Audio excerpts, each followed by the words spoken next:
देखिए प्रश्नावली 2.5 का 13 नंबर प्रश्न कहता है कि यदि x plus y plus z बराबर 0 हो तो दिखाइए कि x cube plus y cube plus z cube बराबर 3xyz है।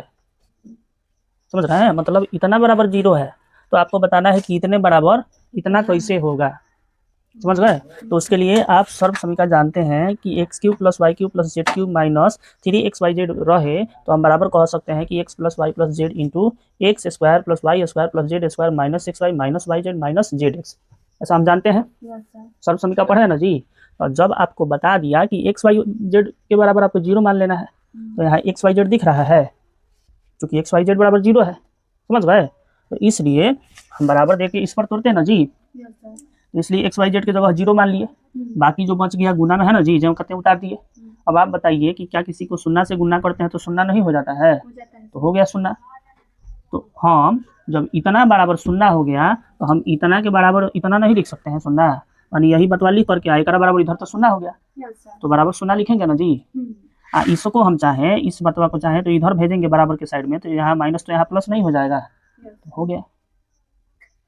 समझ भाई? 14 का 1 नंबर क्या कहता है, पहले प्रश्न जान लीजिए। कहता है कि वास्तव में घनों का परिकलन किए बिना निम्नलिखित में से प्रत्येक का मान ज्ञात कीजिए।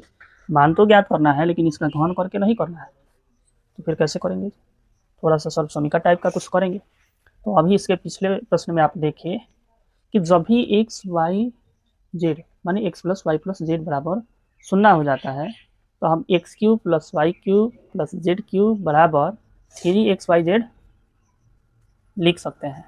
तो इसलिए पहले हम इसको मान लेते हैं कि x बराबर -12, y बराबर 7 और z बराबर 5। ठीक है, x plus y plus z बराबर, क्या इसको जोड़ करके देखें तो 0 हो जाता है? बिल्कुल हो जाता है, हो गया 0। अभी आप पिछले सवाल में पढ़ करके गए कि x plus y plus z बराबर 0 हो तो हम x cube plus y cube plus z cube बराबर 3xyz नहीं लिख सकते हैं? अभी ना बता के गए जी, सिद्ध करके गए। तो इसलिए जब इनका हम क्यूब करेंगे, जब इस रूप का ऑलरेडी है, इस रूप का दिया हुआ है, इसको तो हम इस रूप में तोड़ के लिख सकते हैं इसके कहे अनुसार ना जी। तो 3 का 3, x का इतना, y का इतना और z का जितना दिया है। ठीक है, 12 का 3 से गुना करेंगे, -12 का 3 से तो -36 हो जाएगा और 7 बचे 35 हो जाएगा। दोनों का आपस में गुना करेंगे तो -1260 1260। ठीक इसी तरह से, बिल्कुल इसी तरह से जो कहते हैं यहाँ पर मैं माना x बराबर 28, y बराबर -15, z बराबर -13। ठीक है, फिर से वही बात लिखेंगे कि x plus y plus z बराबर 28 प्लस -15 प्लस -13, सबको यहाँ पर मैं जोड़ देंगे तो इधर प्लस का 28 और इधर माइनस माइनस जुड़ जाता है, जोड़ नहीं दिया जाता है, जुड़ जाता है, मतलब माइनस में तो माइनस में ही रहेगा और प्लस 28 को -28 में जोड़ेंगे तो 0 हो जाएगा। हो गया x plus y plus z बराबर 0।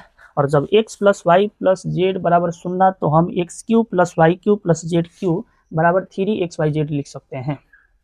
इसलिए जब ऑलरेडी आपके प्रश्न में इस रूप का दिया हुआ है तो हम इस पर तोड़ सकते हैं। मतलब 3 का 3, x की जगह 28 है, y की जगह -15 और z की जगह -13 है। इन सब का आपस में गुना करेंगे तो खैर पहले 28 से 3 में गुना किए तो 84 और फिर 15 से 13 में किए, दोनों माइनस में है तो प्लस हो जाएगा 195 और 195 का गुना करेंगे हम 84 से तो 16,380 आपका आंसर हो जाएगा। ठीक है, कहीं डाउट है? नहीं डाउट है। तो देखिए सबसे पहले प्रश्न समझिए कि 15 नंबर में कहता है कि नीचे दिए गए आयतों जिनमें उनके क्षेत्रफल दिए गए हैं में से प्रत्येक की लंबाई और चौड़ाई के लिए संभव व्यंजक दीजिए। तो आप सभी जानते हैं कि आयत में लंबाई और चौड़ाई होता है और क्षेत्रफल क्या होता है, तो उसी लंबाई और चौड़ाई का गुना होता है, है ना, होता है जी। एक आयत में ये लंबाई और चौड़ाई और क्षेत्रफल माने लंबाई और चौड़ाई का गुना। तो जब आपको आप बताइए कि 15 का 1 में जब ये वाला दिया है तो क्षेत्रफल दिया है, तो क्षेत्रफल को हम तोड़ करके गुना के रूप में अलग अलग लिख दें तो लंबाई चौड़ाई पता नहीं चल जाएगा, लेकिन क्षेत्रफल को तो गुना के रूप में अलग अलग लिख दिया तो वही तो लंबाई वही चौड़ाई होता है। कहने का मतलब लंबाई और चौड़ैया का ना गुना करते हैं तो वो क्षेत्रफल बनता है। तो अलग लंबाई अलग चौड़ाई, क्षेत्रफल मिल गया, क्षेत्रफल है लंबाई चौड़ाई भी मिल गया। तो इसलिए हम इसको तोड़ करके गुणनफल के रूप में लिखेंगे और तोड़ करके गुणनफल के रूप में ही लिखना गुणनखंड कहलाता है, यानी इसका गुणनखंड करेंगे। तो गुणनखंड करने के लिए आप कोई सा भी विधि ले सकते हैं, हमने यहाँ मध्य पद विभाजन विधि को लिया है। हाँ ठीक है, आप जानते हैं कि मध्य पद विभाजन विधि में पहला पद और अंतिम पद का गुना होता है कि ये है, पहला पद और अंतिम पद का गुना करने के पश्चात 300a² आया तो अब हमें डायरेक्टली ये पता करना है कि इस -35 को तोड़ने के लिए हम किन दो संख्याओं को लें। तो हम अगर एक एक को रख के अपने मन से रख के चलते हैं तो ऐसे बार बार करना होगा, लेकिन इस तरीका को अपनाएं और इसका गुणनखंड जितना होता है सब लिख दें और एक बार में मिला लें कि कहाँ हमारा जा करके सट रहा है, तो वहीं उस पर रख के कर देंगे, एक ही बार में फाइनल आंसर हो जाएगा। बार बार इसको रखें, कभी इसको रखें, कभी इसको रख के देखें, उसको रख के देखें, रख के देखने वाला कहानी खत्म हो जाएगा। इसलिए पहले गुणनखंड कर लीजिए। तो आप जानते हैं कि 1 से 300 300 बार में कटेगा, 2 से 150 बार में, 3 से 100 बार में, 4 से 75 बार में, 5 से 60 बार में, 6 से 50 बार में, 10 से 30 बार में, 15 से 20 बार में। समझ गए? तो अपना काम कहाँ होता है? कहने का मतलब काम वही ना होगा कि जोड़ने और घटाने पर, किसी भी दो संख्याओं को जोड़ने और घटाने पर -30 आना चाहिए, -35, और गुना करने पर 300 आना चाहिए। तो इन सभी में नहीं आएगा, जिस पर हम क्रॉस का चिन्ह दिखा रहे हैं इन सब में नहीं आ रहा है। 15 और 20 ऐसा है जिसको 15 और 20 को यहाँ लिख भी दिए हैं, आपस में जोड़ेंगे तो -15 और -20 बराबर आपका कितना? -35 हो जाएगा। हाँ, -35 हो जाएगा ना जी। अब -35 ही तो लाना था। अच्छा, आप -15 और -20 को जोड़ेंगे तो 300 आ जाएगा। सॉरी, गुना करेंगे तो -15 -20 को गुना करेंगे तो 300 आ जाएगा। 300 ही तो लाना था। तो अब हम इसको -15 और -20 के पदों में तोड़ देंगे। साथ में ए है तो ए को रखेंगे। इसको हम कहेंगे कि जेम का त्यों, पहला जेम का त्यों रहता है तो 25 का ए स्क्वायर -15 ए और -20 ए, ठीक है, और प्लस 12 जेम का त्यों। मध्य पद मतलब केवल मध्य पद को तोड़ करके लिखना होता है, ठीक है। इसका गुणनखंड करेंगे तो 5 गुने 5 आए ए स्क्वायर, जेम कहते हैं माइनस का माइनस है, इसका करेंगे तो 3 5 15 ए जेम का त्यों, माइनस का माइनस और 2 दूनी के 4 और 4 5 20 ए जेम का त्यों, और 12 को करेंगे 2 दूनी के 4 4 3 के 12।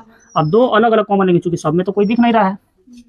कहने का मतलब यहाँ 2 है लेकिन इसमें है नहीं है, इसमें है नहीं है, यहाँ 5 है लेकिन इसमें और इसमें तो नहीं है। तो दो का अलग अलग लेते हैं, आप सभी जानते हैं। इसमें से कॉमन लेंगे और इसमें से कॉमन लेंगे, तो इसमें 5 है, इसमें भी 5 है, और इसमें ए है, इसमें भी ए है, इसलिए 5 है, बाहर बच गया 5, और इसके साथ में ए 2 था यहाँ पर में, तो ए बच गया, और इधर माइनस का माइनस इधर बचा हुआ है 3, ठीक है। माइनस का माइनस 2 और 2 इसमें से कॉमन लिए तो 4 यहाँ हो जाएगा, ठीक है। 5 ए बचा हुआ है और इधर 3 बचा हुआ है। चलिए, ज्यों का त्यों नहीं, 2 दूनी के 4 हो गया, और ये वाला यहाँ माइनस था, तो जब माइनस रहता है कोष्ठक के बाहर या फिर माइनस को कॉमन लेते हैं तो यहाँ चिन्ह परिवर्तन होता है, यानी प्लस है तो माइनस हो जाएगा। समझ गए? अब आप जान जाइए कि ये भी समान है और ये भी समान है, तो इसको कॉमन लिया है, कॉमन बाहर भेजा गया है, अंदर कथी बचा है तो 5a और -4। समझ गए? अब आपको ये सर जी लंबाई चौड़ाई ज्ञात करना था, तो ठीक है, आप इसको लंबाई मान लीजिए चाहे चौड़ाई, इसको लंबाई मान लीजिए चाहे चौड़ाई। अरे किसी को, हाँ, किसी को एक कुछ मानिएगा ना, जब इसको लंबाई मानिए तो इसको चौड़ाई है, इसको चौड़ाई मानिए तो इसको लंबाई। समझ गए? ठीक इसी का फोटो कॉपी यहाँ भी समझ लीजिए। अंक बदला हुआ है, बाकी प्रक्रिया समान है। क्या है जी? वही बात कहता है, तो 35y का स्क्वायर प्लस 13y माइनस 12, प्रक्रिया वही करेंगे। फिर से इसको हम लिख दिए, और क्या किया जी? हाँ, लिखे नहीं, इसको तोड़ करके लिखे। कैसे? उससे इसको हम तोड़ करके लिखे, इससे पहले रफ क्रिया होता है। ऐसा तो है नहीं कि आप मध्य पद विभाजन विधि से अपरिचित है, पीछे बहुत अच्छा से पढ़ के आए हैं। अब जानते हैं कि मध्य पद विभाजन विधि में पहला और अंतिम पद का गुना, तो पहला पद है 35y का स्क्वायर और गुना -12 बराबर -420y स्क्वायर होगा। तब हमें पता चल गया, तो इसको हमें पूर्ण रूप से बढ़िया से तोड़ना होगा। तो तोड़ते जब हम गए तो यहाँ जाके खत्म हो जाता है। कहने का मतलब 20 और 21 हो गया खत्म। तो फिर से आगे भी बढ़ाएंगे तो 21 से 20 बार में कटेगा, मैंने पूर्ण से आने लगा तो छोड़ देंगे। ये 5वां क्लास का प्रश्न है, 6वां में ऐसे गुणनखंडों को लिखना। तो इस पर में से किसी में भी नहीं होगा, यहाँ जाके हो रहा है। माने अगर हम 28 में से 15 को घटाते हैं तो आपका 13 गो वाई आ जाता है। समझ गए? 28 में से 15 को घटाएंगे तो 13 गो वाई आ जाएगा। इसलिए हम 28 और 15 के पदों में इसको तोड़ देंगे, यानी +28 और -15 वाई बराबर वही ज्यों करते हैं वाई, इसको तोड़ करके लिखा गया है। ठीक है, गुणनखंड करेंगे तो 5 × 35 वाई स्क्वायर के प्लस का प्लस, 2 दूनी के 4 4 × 28 और वाई का वाई, माइनस का माइनस 3 × 5 15 और वाई का वाई, माइनस का माइनस 2 दूनी के 4 और 4 3 के 12। चलिए, इसमें मिला 7 और 7 बाहर, वाई और वाई बाहर, बच गया 5, और वाई इसमें एगो ई वाला इसमें का वाई बचल था, इसलिए 5 वाई, और यहाँ आपका बचा हुआ है क्या दी? तो 2 और 2 तो 2 दूनी के 4, माइनस का माइनस और 3 और 3 यहाँ कॉमन ले लिए, बच गया 5 वाई, तो 5 वाई और माइनस का माइनस 2 दूनी के ज्यों का त्यों रहेगा, केवल इस माइनस की वजह से यहाँ प्लस करके लिखा गया है। फिर इसमें से ई वाला और ई वाला हमको समान दिख रहा है, उभयनिष्ठ दिख रहा है, कॉमन दिख रहा है, बाहर भेज देंगे, बाहर भेजे हैं, बच गया 7 वाई और -3 आप इसको लंबाई को हो, चाहे इसको लंबाई को हो, इसको चौड़ाई को हो, चाहे इसको चौड़ाई को हो, आवश्यकता अनुसार जो भी आपका हो अपना देखते रहो, लंबाई चौड़ाई निकल गया। समझ गए? चलिए, 5 का 16 नंबर प्रश्न जो कहता है कि घनाभों जिनके आयतन नीचे दिए गए हैं कि विमाओं के लिए संभव व्यंजक हैं। पहला दिया गया है, मतलब इसके लिए जो आयतन दिया गया है उसके हिसाब से इसका संभव विमा क्या होगा, लंबाई चौड़ाई ऊंचाई क्या होगा। आयतन क्या है, तो 3x² माइनस 12x पहला है जो कि यहाँ लिखे हुए हैं। सबसे पहले इसके आयतन हिसाब से हम इसके विमाओं को निकालें। इसके पहले आप जान लीजिए कि एक घनाभ में लंबाई, चौड़ाई और ऊंचाई होता है, यही इसकी विमाएँ होती हैं। तो घनाभ का आयतन क्या होता है, लंबाई गुने चौड़ाई गुने ऊंचाई होता है। आयतन हम तभी तो ज्ञात करते हैं जब लंबाई, चौड़ाई, ऊंचाई को आपस में गुना करते हैं, तभी हमें आयतन का पता चलता है। तो ऑलरेडी जब आपको आयतन दिया हुआ हो तो अगर हम उसे इस गुना के रूप में तोड़ दें तो लंबाई, चौड़ाई, ऊंचाई तो प्राप्त हो ही जाएगा। अरे उसमें से कोई लंबाई, चौड़ाई, ऊंचाई हो सकता है। तो इसीलिए हम लिखे जो भी आयतन यहाँ दिया गया है आयतन को लिख लिए हैं, और इसको हम तोड़े तो इस रूप में तोड़ सकते हैं। मतलब ये आपका 3 गुने x और माइनस है तो माइनस, और 12x को हम तोड़ दिए 3 गुने 4 गुने x। ठीक है, इसमें से कॉमन हमको मिला 3 इसमें भी और 3 इसमें भी, इसलिए 3 को बाहर कर दिए, x यहाँ भी और x यहाँ भी, x बाहर हो गया। मतलब 3x बाहर हो गया तो हमारे पास बच क्या गया, x बचा है, माइनस का माइनस और फिर यहाँ 4 का 4। अब यहाँ हमें करने लायक कुछ नहीं दिखा है और हमें बीमा प्राप्त भी हो गया है। क्या हम 3x है तो 3 को अलग और x को अलग गुना के रूप में नहीं लिख सकते हैं, इसलिए 3 गुने x और ये एक भाग है, इसको हम x माइनस वाई जेम का दें। तो इसमें से आप किसी को भी लंबाई, चौड़ाई, ऊंचाई मान सकते हैं।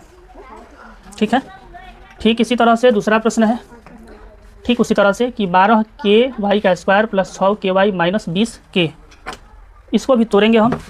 अब जान जाइए कि 12k² को तोड़ेंगे तो 2 गुने 3 गुने k गुने y² जब कहते हैं, इसको भी 2 बार लिख सकते थे, कोई दिक्कत नहीं है। प्लस का प्लस और 2 3 6 k गुने y। ठीक है, माइनस का माइनस, 2 दूनी के 4, 4 5 20 और k है तो k।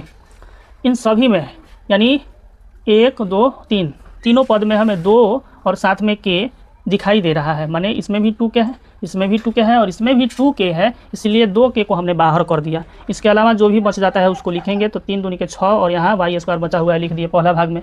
दूसरा में क्या बचा हुआ है, तो 3 और यहाँ y बचा हुआ है, लिख दिए। जो भी चिन्ह है उसको देते चलेंगे, प्लस का प्लस और माइनस का माइनस। यहाँ 5 और 2 तो 5 दूनी का 10 होता है, बाकी कुछ नहीं बचा है तो 10 को लिख दिए। फिर आप देखो कि यहाँ भी अगर इसको आप कहें कि सर इसका गुणनखंड क्या कर दीजिए या फिर मध्य विभाजन कर दीजिए, तो इसको करने चले भी तो पहला पद और अंतिम पद का गुना होता है। तो 10 छक 60 नहीं, 60 का यहाँ गुणनखंड कर रहे हैं, तो ऐसा हमें कोई प्राप्त नहीं हुआ जिसको गुना करने पर 60 और जोड़ने या फिर घटाने पर 3 आए। अगर गुना करने पर 60 आ भी जाता है तो जोड़ने और अथवा घटाने पर 3 प्राप्त नहीं हो रहा है। यहाँ देखो कि कहाँ 60 ना जोड़ेंगे ना घटाएंगे तो हमें 3 प्राप्त होगा। 30 2 जोड़ेंगे घटाएंगे 30 नहीं, 3 नहीं प्राप्त होगा। यहाँ 20 3 ना जोड़ने पर ना घटाने पर, यहाँ 15 4 ना जोड़ने पर घटाने पर। अगर जोड़ते हैं तो 15 4 19 और 15 में से 4 गया तो 11। यहाँ तो 3 चाहिए। 12 5 17 और 12 में से 5 जाएगा तो 7 ना 3 नहीं ना आया, ना जोड़ने पर ना घटाने पर। 10 को 6 को 16 को घटाएंगे तो यहाँ कितना बचेगा, 4। समझ गए। 3 नहीं आ रहा है, भले गुना करने पर 60 आ जा रहा है लेकिन 3 नहीं आ रहा है। तो अब उपाय क्या है, छोड़ दिया जाए। लेकिन छोड़ने के बाद थोड़ा सा हम ध्यान दें तो क्या 2 को अलग, k को अलग और इसको अलग नहीं लिखा जा सकता है। तो 3 बीमा तो मिली है, क्या 3 बीमा प्राप्त हो गया, माने 2 अलग, k अलग और इतना अलग, इसमें से किसी भी को भी लंबाई, चौड़ाई, ऊंचाई आप मान सकते हैं। अब एक आपको डाउट होगा कि कितना ऐसा किताब है जिसमें इस 6k की जगह 6ky की जगह 8ky दिया है। कितना दिया है, 8ky। ठीक है, तो जब भी 8ky रहेगा तो आपको कॉमन के रूप में यहाँ 4k मिलेगा, कॉमन के रूप में 4k मिलेगा और आप इसका मध्य विभाजन कर पाइएगा और उसके हिसाब से आंसर थोड़ा सा बदल जाएगा जो कि आपकी किताब में दिया है। लेकिन आपकी किताब में प्रश्न ये दिया है, ये वाला दिया है, किंतु आंसर यहाँ 8ky के हिसाब से दिया है। समझ गए, तो प्रश्न ये वाला दिया है इसलिए हमने इसको आपका हल कर दिया। समझ गए। बाकी अगर आप यहाँ 8ky लेकर के हल करते हैं तो आपके किताब में जो प्रश्नावली में उत्तर दिया गया है उसके हिसाब से आ जाएगा। समझ गए। इसके साथ यह प्रश्नावली पूर्ण रूप से खत्म होता है और पाठ भी समाप्त होता है।